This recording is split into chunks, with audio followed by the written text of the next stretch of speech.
Pancasila sebagai ideologi negara sudah melekat di dalam diri rakyat Indonesia, juga sudah diterima oleh berbagai kalangan masyarakat.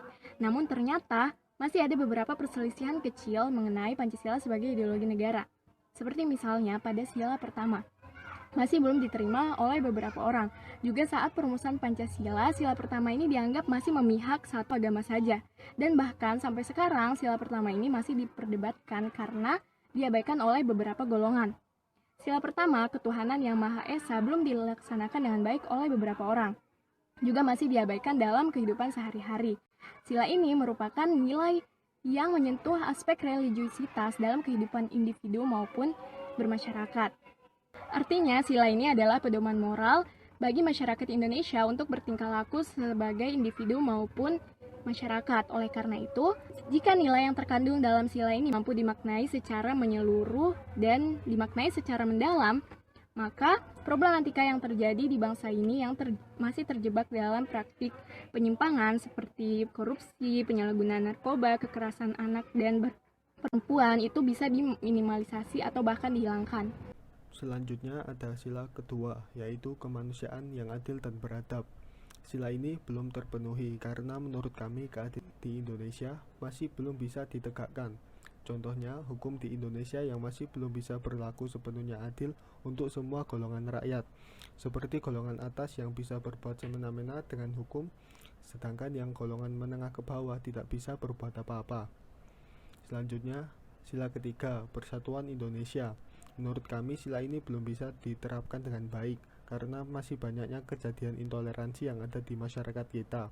Dengan banyaknya suku, agama, ras, dan budaya yang ada di Indonesia, sila ini mempunyai tantangan lebih untuk dapat dilaksanakan, serta adanya oknum-oknum yang masih ingin memecah belah masyarakat, mempersulit bersatunya bangsa Indonesia.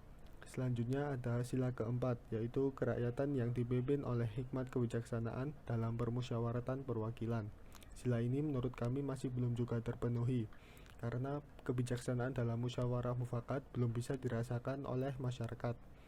Masih banyak oknum wakil rakyat yang korup, juga perwakilan rakyat yang dianggap belum mewakili rakyat sepenuhnya. Dan yang terakhir, sila kelima, keadilan sosial bagi seluruh rakyat Indonesia. Juga dianggap masih belum terpenuhi karena keadilan sosial belum bisa dirasakan oleh seluruh golongan masyarakat. Sebagai contoh, masih banyaknya kemiskinan, ketimpangan dalam pendidikan, serta pelayanan kesehatan. Daya Pancasila yang sangat kuat atas berbagai ancaman yang muncul tersebut jelas menggambarkan bahwa Pancasila adalah nilai-nilai filsafat bangsa yang senantiasa relevan dengan perkembangan dan kemajuan bangsa. Pada hakikatnya, Pancasila tidak hanya berperan sebagai landasan ideologi negara. Pancasila juga merupakan nilai-nilai yang menjadi fondasi moral bagi seluruh warga negara Indonesia dalam membangun kehidupan bangsa. Lalu, eksistensi Pancasila sebagai ideologi negara telah banyak mengalami badai dan ancaman. Tetapi, ancaman tersebut bahkan telah muncul sejak Indonesia telah menjadi negara yang merdeka.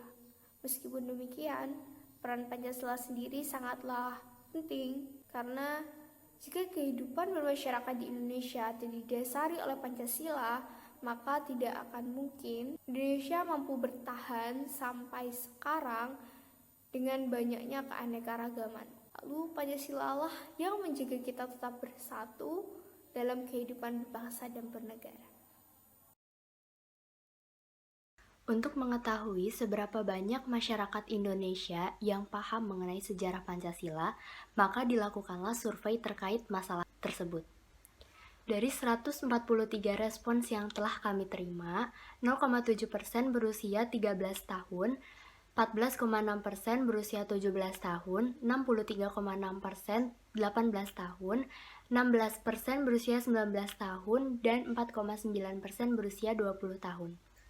91,6% diantaranya berstatus sebagai mahasiswa, 7% berstatus sebagai pelajar, dan sisanya mengisi lainnya. Untuk pernyataan pertama, yaitu Pancasila sebagai pemersatu bangsa, 98,6% setuju dengan pernyataan tersebut, 0,7% memilih tidak setuju, dan sisanya memilih tidak tahu. Pertanyaan kedua, apakah Pancasila perlu diganti dengan ideologi yang lain? 95,8% merasa Pancasila tidak perlu diganti dengan ideologi yang lain. Sementara 4,2% berpendapat mungkin Pancasila perlu diganti dengan ideologi yang lain. Pertanyaan ketiga, seberapa baik pengetahuanmu tentang Pancasila dan sejarahnya?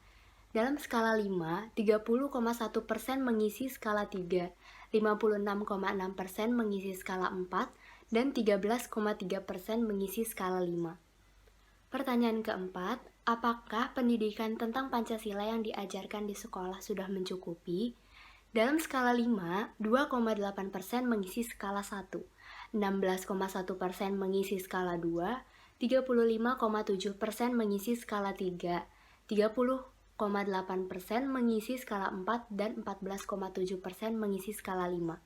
Dan pertanyaan terakhir yaitu, bagaimana penerapan Pancasila dalam kehidupan sehari-hari? Dalam skala 5, 4,2% mengisi skala 1, 23,8% mengisi skala 2, 48,3% mengisi skala 3, 18,2% mengisi skala 4, dan 5,6% mengisi skala 5.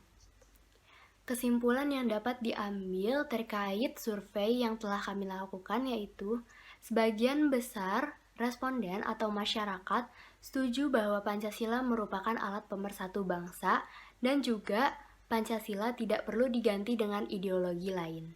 Sebagian besarnya juga lebih dari cukup dalam mengetahui Pancasila dan sejarahnya. Mereka juga berpendapat bahwa pendidikan Pancasila yang diajarkan di sekolah sudah mencukupi.